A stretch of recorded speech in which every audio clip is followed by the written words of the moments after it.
Bismillahirrahmanirrahim. Assalamualaikum warahmatullahi wabarakatuh. Sahabat pecinta Al-Quran yang dirahmati oleh Allah Subhanahu wa ta'ala, InsyaAllah pada video kali ini kita akan belajar bagaimana cara membaca yaitu huruf halq, yaitu huruf-huruf tenggorokan, ya. Jadi mungkin di antara kita semua sudah mengenal berapa jumlah huruf yang ada di tenggorokan, yaitu huruf al-halq, ya. Semua sudah tahu yang bahwa ini adalah huruf-huruf idhar, ya. Akan tetapi masih banyak di antara kita yang salah saat membacanya, masih banyak juga yang belum tahu mungkin karena di antara kita itu masih ada yang baru belajar. Baik, langsung saja kita bahas. Nah, pembahasan masalah makharijil huruf. Jadi ada 5 tempat keluar huruf. Termasuk salah satunya adalah al-halq. Nah, tempat keluar huruf itu ada 5. Ada al-jawf, ada al-halq, ada al-lisan, ada al-khayshiyum, dan satu lagi ada asy-syafatain. Nah, sekarang kita akan membahas tentang masalah al-halq. Nah, al-halq, huruf tenggorokan itu ada 6 huruf, ya. Ini kita ulangi pelajarannya lebih jelas, ya. Huruf tenggorokan itu ada 6 huruf, ya, dan dibagi kepada 3. 1, 2, 3. Jadi dibagi 3. Ada yang namanya aqsa. Ini namanya aqsa. Makna aqsa apa? Ya, huruf ini keluar dari tenggorokan paling bawah. Ya.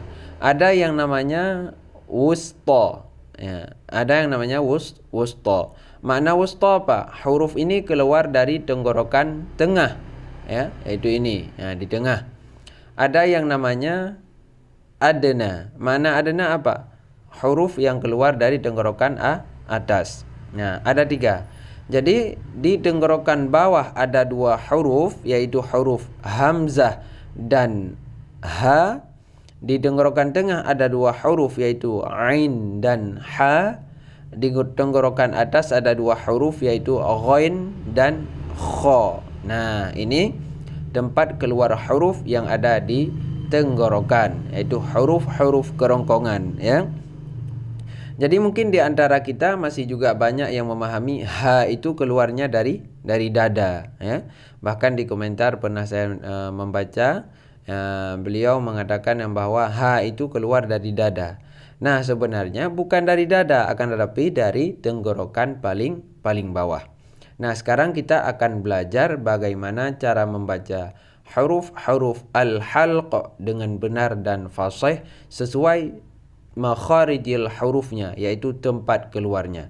Baik, kita simak. Yang pertama, kita mulai dari tenggorokan paling bawah, yaitu ada 2 huruf, ada huruf a atau hamzah. Karena ini banyak pendapat mengatakan alif di saat sudah berharakat maka sama bacaannya seperti hamzah, yaitu a. Nah, ya.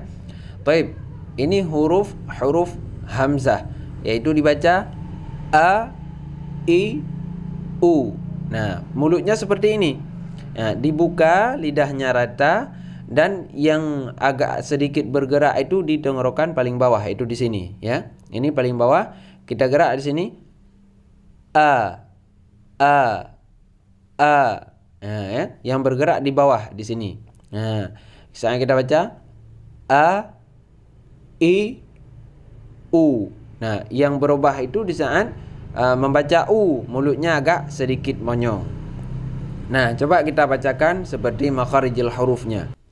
Nah, kalau kita bacakan di sini, cara membacanya yaitu, ya, misalnya a, dibaca a, i, u, a, bukan a, tapi a. Nah, ya. An, ani, a, na, minal mu'ni, bukan mu', tapi mu', ya. Minal mu'ni ma'i an ani a. Nah, kalau kita baca berirama A I U A U an ani a na minal mu'ni ma I an ani a. Nah, itu bunyi huruf hamzah ataupun alif saat berharkat. Nah, beda hamzah dengan alif di mana? Nah, kalau hamzah itu ada sukunnya, yaitu seperti hamzah di saat sukun maka dibaca mu, ya. Sedangkan alif dia tidak ada sukunnya, karena dia itu hanya menjadi huruf mad, ya. Dia itu hanya menjadi huruf mad. Ini minal mu'ni, minal mu'ni itu huruf yang pertama, yaitu yang keluar dari tenggorokan paling bawah. Nah, yang kedua ada huruf ha, ya. Huruf ha. Ha ini juga keluar dari tenggorokan paling bawah, sama tempatnya seperti hamzah. Jadi cara membacanya ha, hi, hu.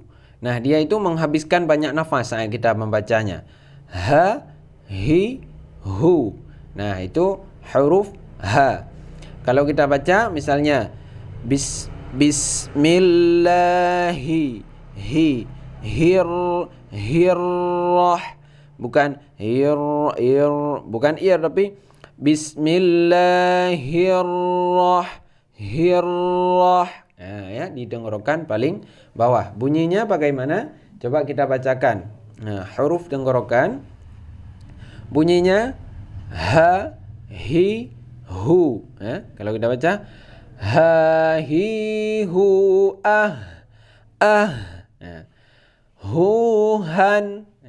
huhan, ya. Ini menghabiskan banyak nafas juga. Hanihahna minal muhni, ya. Mahihan haniha. Dia hamas. Makna hamas keluar nafas saat kita baca. Itu ha, ya. Ini yang kedua. Nah, selanjutnya yang pembahagian yang kedua. Ini tenggorokan paling bawah. Nah, selanjutnya tenggorokan tengah ada juga dua huruf, yaitu huruf ain dan ha. Itu letaknya di sini. Saat kita membaca, maka patokan tenggorokan kita, kalau kita yang laki-laki, akan bergerak saat kita membaca huruf ain. Ini di tengah tenggorokan, ya, ataupun wusta namanya. Nah, cara membacanya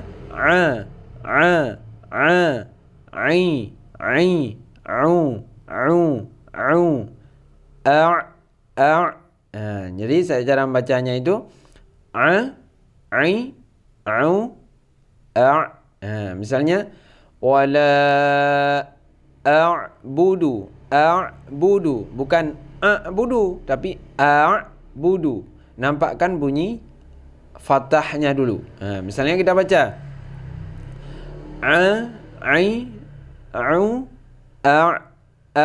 bukan akan tapi Nah, seperti itu cara membaca huruf ain. Coba kita lihat bagaimana makharijul huruf ain, ya. Nah, kita baca. Misalnya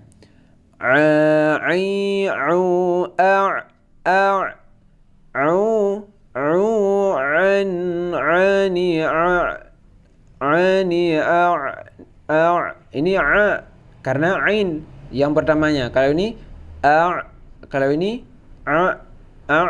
na minal mu'ni ma'i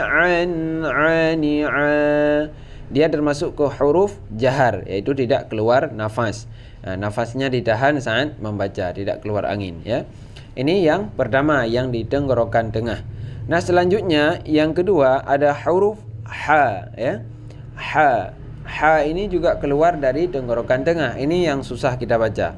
Dua huruf ini susah dibaca oleh orang Jawa biasanya, ya.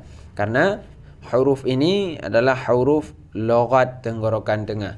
Banyak orang Jawa membaca nga bukan a, ya. Tetapi kalau kita pelajari maka kita bisa membacanya. Baik, ha juga sama, ya.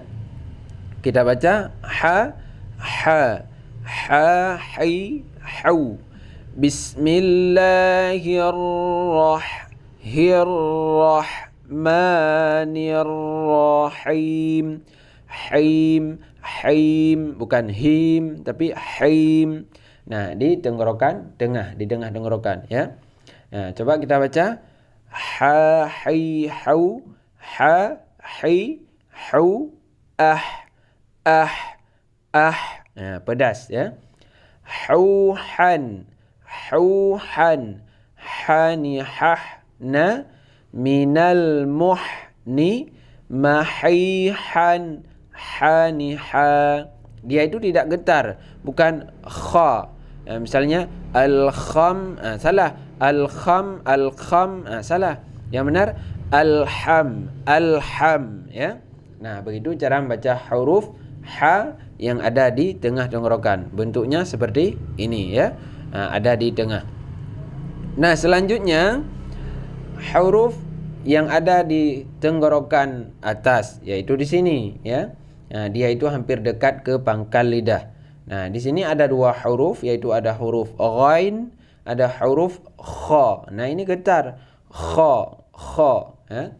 Ada huruf ghain dan ada huruf kha. Nah, baik, kita baca yang pertama huruf ghain ya. Di sini dia itu gha.